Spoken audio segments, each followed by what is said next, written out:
Dear friends, तो कैसे हैं आप लोग।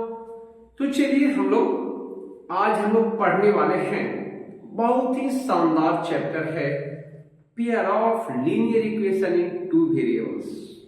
डियर फ्रेंड्स, वैसे तो आपने क्लास 9 में भी पढ़ा होगा linear equation in two variables, लेकिन स्टूडेंट्स क्लास 10th में कुछ अलग है।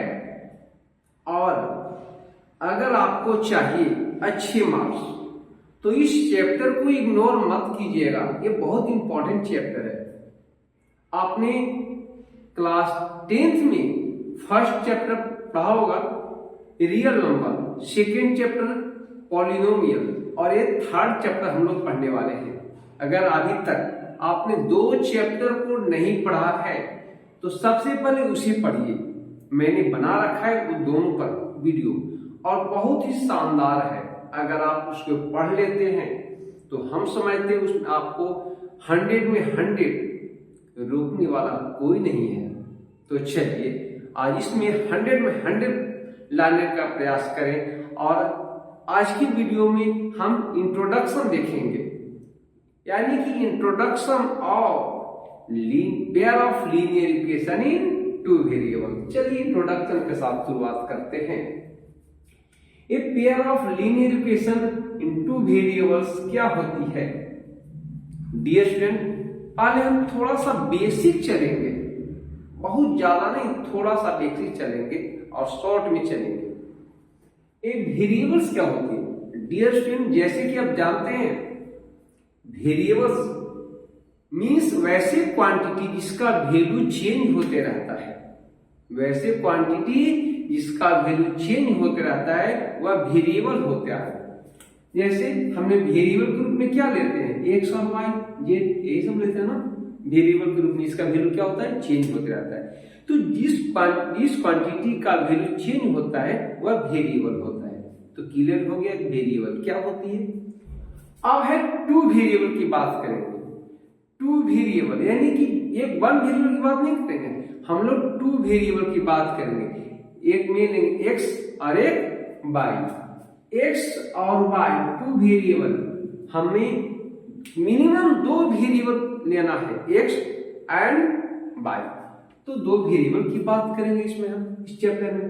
और इक्वेशन की बात करेंगे। इक्वेशन की बात हम क्यों करेंगे, क्योंकि ये दिया हुआ है इक्वेशन, तो हम इक्वेशन की बात करेंगे। अब इक्वेशन क्या होती है चलिए उसे भी देख लेते हैं। इक्वेशन क्या होती है, अगर कोई अलजेब्रिक एक्सप्रेशन को इक्वल से अलग करते हैं। जैसे आपने 2x + 3y = 5 लिखा। ये 2 अलजेब्रिक एक्सप्रेशन है, 2x + 3y और 5, दोनों को इक्वल से हम सेपरेट किए हैं तो इक्वेशन होता है। ये क्या है, इक्वेशन है।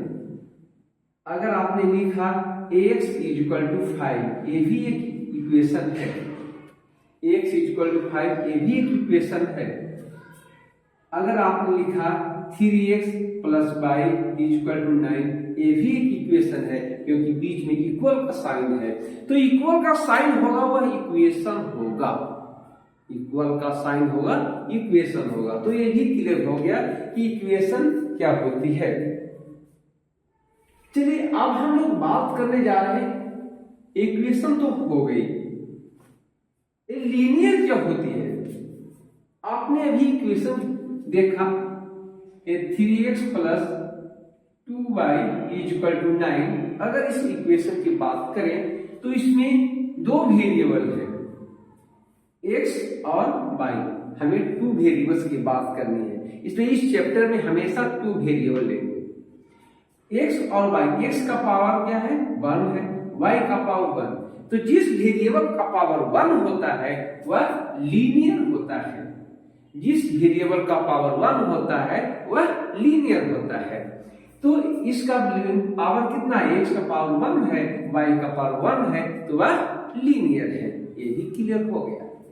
अब बात करेंगे पेयर का, पेयर ऑफ। ये पेयर ऑफ क्या होती है, अभी हमने 3x + 2y = 9 एक इक्वेशन लिया, लेकिन हमें पेयर के रूप में लेना है, पेयर मीन्स जोड़े के रूप में लेना है। और जब जोड़ा होगा तो एक और ले लेते हैं, 2x + 3y = 7 ले लेते हैं, तो ये जोड़ा हो गया। और एक हो गया 1 और एक 2, तो ये पेयर में हो गया।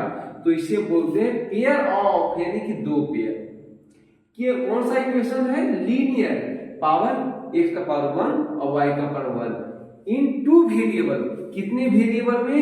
2 वेरिएबल, x और y। तो आपका जो हेडलाइन था pair of linear equation in 2 variable, आपको समझ में आ गया। अब देखेंगे लीनियर इक्वेशन का एक फॉर्म होता है, जनरल फॉर्म क्या होता है। चलिए इसका जनरल फॉर्म हम लोग देख ले। लीनियर इक्वेशन का जनरल फॉर्म देख ले। ये जनरल फॉर्म क्या होती है? वह ax + by + c = 0। ये जनरल फॉर्म हो गया। कौन सी फॉर्म हो गया?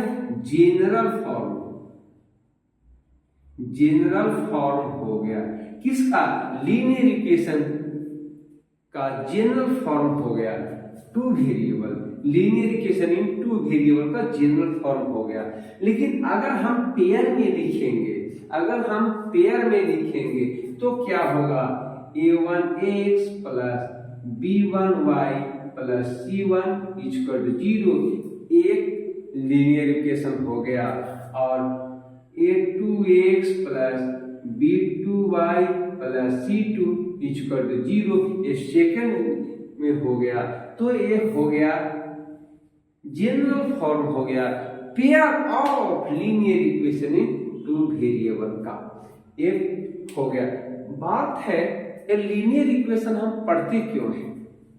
अगर ये जानना जरूरी है। इसमें हम बहुत सी अनजान चीजों के बारे में पढ़ते हैं। अगर मान लेते हैं, एक छोटी सी एग्जांपल के साथ हम लोग चलते हैं।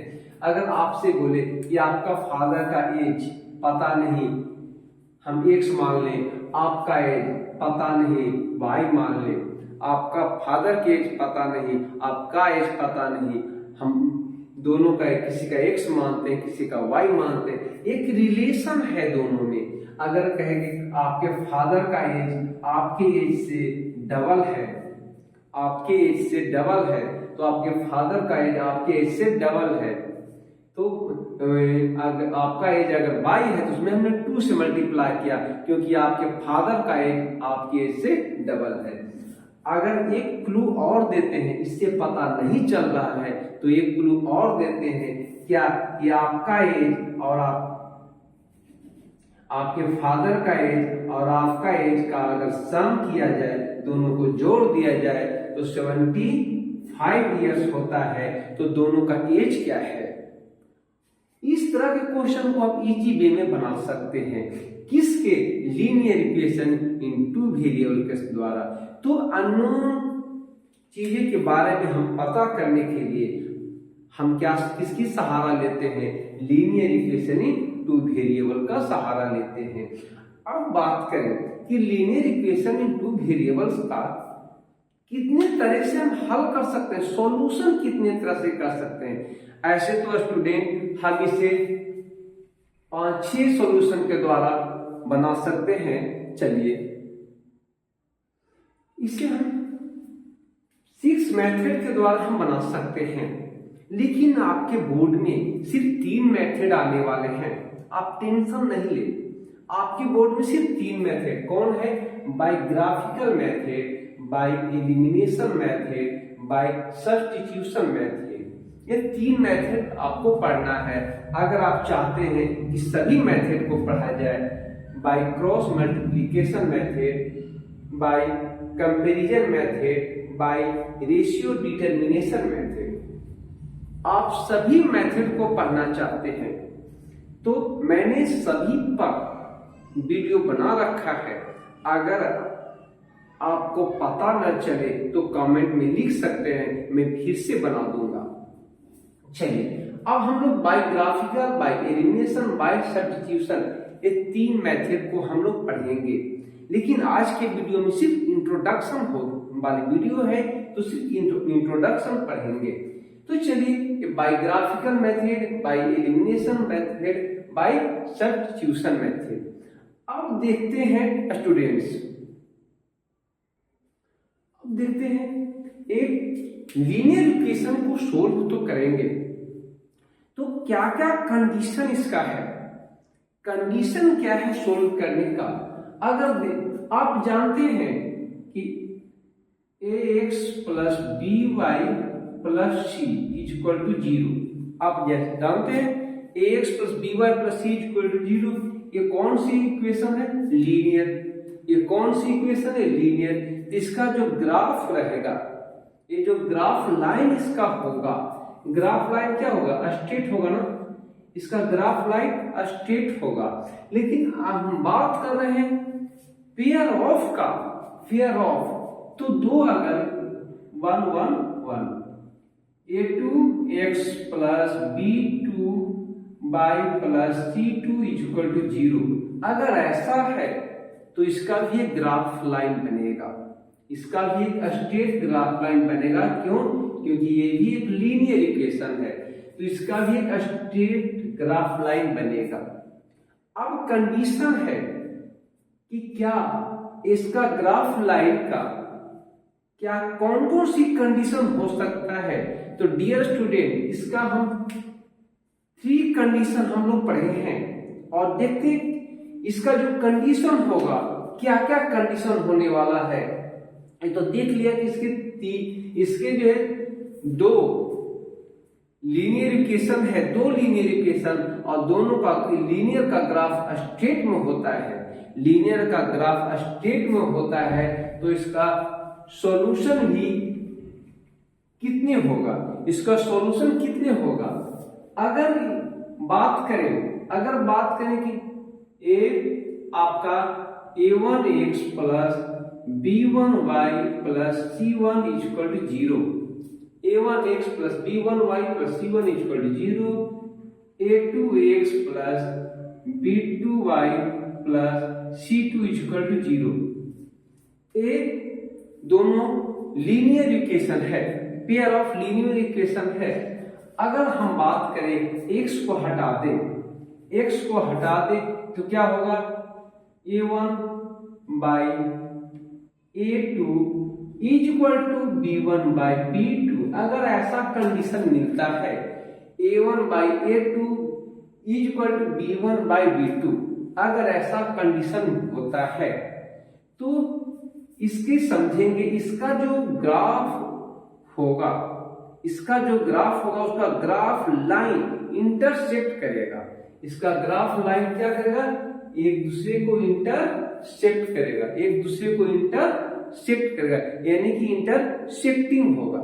इसका क्या होगा, इंटरसेक्टिंग होगा।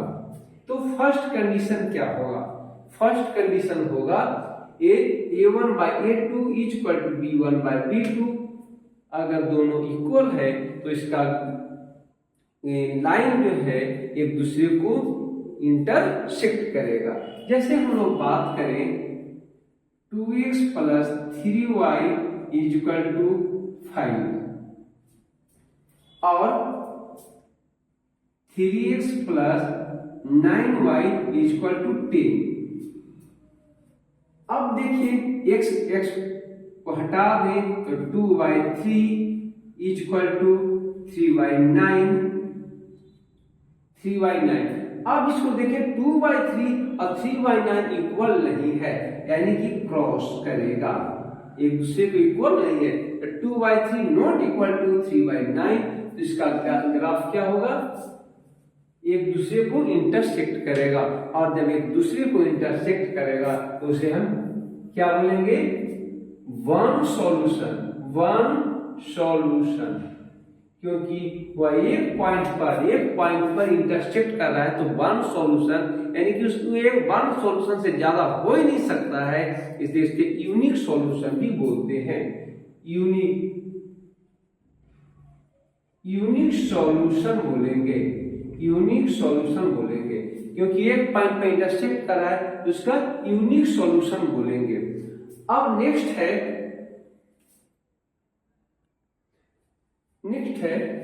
अगर a1 by a2 is equal to b1 by b2 is equal to c1 by c2, अगर तीनों आपस में इक्वल है तब क्या होगा? ये तीनों आपस का कंडीशन क्या होगा? सॉल्यूशन ऑफ कंडीशन क्या होगा? यानी कि तीनों आपस में इक्वल है तो ये थर्ड सेकंड हो गया। a1 by a2 equal to b1 by b2 equal to c1 by c2। इस कंडीशन में बात करें तो एक दूसरे के क्या करेगा? कोइंसाइड हो जाएगा, एक दूसरे के ऊपर आ जाएगा, एक दूसरे के ऊपर आ जाएगा, एक दूसरे के ऊपर आ जाएगा, कोइंसाइड हो जाएगा, टच करते हुए पार करेगा। और जब टच करते हुए पार करेगा तो एक दूसरी बॉडी पर कई पॉइंट पर मिलेगा, बहुत से पॉइंट पर मिलेगा। इसका कोई लिमिटेशन नहीं है कि कितने पॉइंट पर मिला है। टच कर रहा है ना एक दूसरे के ऊपर तो कितने पॉइंट पर मिलेगा कोई निश्चित नहीं है। तो इसका क्या होगा? मेनी सॉल्यूशन,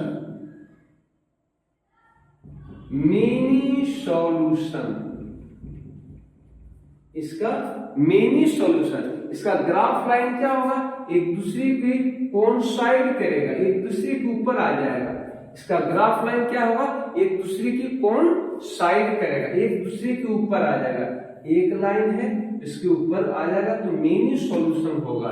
इसका ग्राफ लाइन क्या होगा? Many solution. कितने होगा? Many solution. कब? a1 by a2 equal to b1 by b2 equal to c1 by c2। अगर हम देखें एग्जांपल लेकर के 2x plus 3y is equal to 9, 2x plus 3y equal to 9 और 4x plus 6y equal to 18, 4x plus 6y equal to 18। अब इसको x हटा दें तो 2y4 equal to 3y6 equal to 9/18। इसको स्मॉलेस्ट फॉर्म में लिखें तो 1/2 इक्वल टू 1/2 इक्वल टू 1/2। ये तीनों इक्वल है ना, तो क्या होगा? मेनी सॉल्यूशन होगा। क्या होगा? Many solution. अब है थर्ड क्या होगा? अगर a1 by a2 equal to b1 by b2 equal to c1 by c2 equal to c1 by c2, ये तीनों में से फर्स्ट तो इक्वल हो लेकिन सेकेंड इक्वल ना हो, फर्स्ट इक्वल हो लेकिन सेकेंड इक्वल ना हो, तो इस कंडीशन में आगे चलकर ब्रेक लग गया, आगे चलकर ब्रेक हो गया तो नो सॉल्यूशन, कोई सॉल्यूशन नहीं होगा क्योंकि ब्रेक लग चुका है। तो ब्रेक लग चुका है तो इसमें क्या होगा? No solution, no solution, no solution होगा। और एक कब होगा? जब दो लाइन एक दूसरे से कभी नहीं मिले, पैरेलल होगा, कभी नहीं मिले तो नो सॉल्यूशन, कभी नहीं मिलेगा तो नो सॉल्यूशन, यानी कि पैरेलल लाइन बनेगा, पैरेलल लाइन होगा और एक दूसरे को कभी नहीं मिलेगा तो नो सॉल्यूशन हो गया। चलिए इसको हम और डिटेल से थोड़ा सा देखते हैं। अगर किसी इक्वेशन का वन सॉल्यूशन हो, मिनिमम वन सॉल्यूशन हो, one solution, minimum one solution, उसको कंसिस्टेंट बोलेंगे। इसे क्या बोलेंगे? तो इसका कितना सॉल्यूशन हो रहा है? वन सॉल्यूशन हो रहा है तो क्या है? कंसिस्टेंट है। वन सॉल्यूशन हो रहा है तो consistent, minimum one solution, minimum one solution तो कौन, इसका भी मेनी सॉल्यूशन हो रहा है। हमने बोला कि कम से कम मिनिमम वन सॉल्यूशन, अधिक से अधिक बहुत सा हो सकता है, तो ये भी क्या है? कंसिस्टेंट है। ये क्या है? चलिए इस साइड लिख देते हैं, कंसिस्टेंट। ये कंसिस्टेंट हो गया, कंसिस्टेंट हो गया। और ये नो सॉल्यूशन, इसका कोई भी सॉल्यूशन नहीं है तो क्या होगा? इनकंसिस्टेंट इनकॉन्सिस्टेंट हो गया, इसका कोई सॉल्यूशन नहीं हो रहा है तो इनकॉन्सिस्टेंट हो गया। तो आपने क्या पढ़ा, आपने अभी तक पढ़ा है कि a1/a2 इक्वल टू b1/b2, तो इसका क्या होगा, वन सॉल्यूशन होगा, यूनिक सॉल्यूशन होगा और वह कॉन्सिस्टेंट होगा। एक क्या होगा, कॉन्सिस्टेंट होगा। अगर a1/a2 equal to b1/b2 equal to c1/c2 equal to c1/c2, तो क्या होगा, ये जो मेनी सॉल्यूशन होगा और इसका जो है एक लाइन दूसरे के कौन साइड करेगा, एक लाइन दूसरे को क्या करेगा, कौन साइड करेगा, पूरी तरह ढक लेगा, तो मेनी सॉल्यूशन होगा।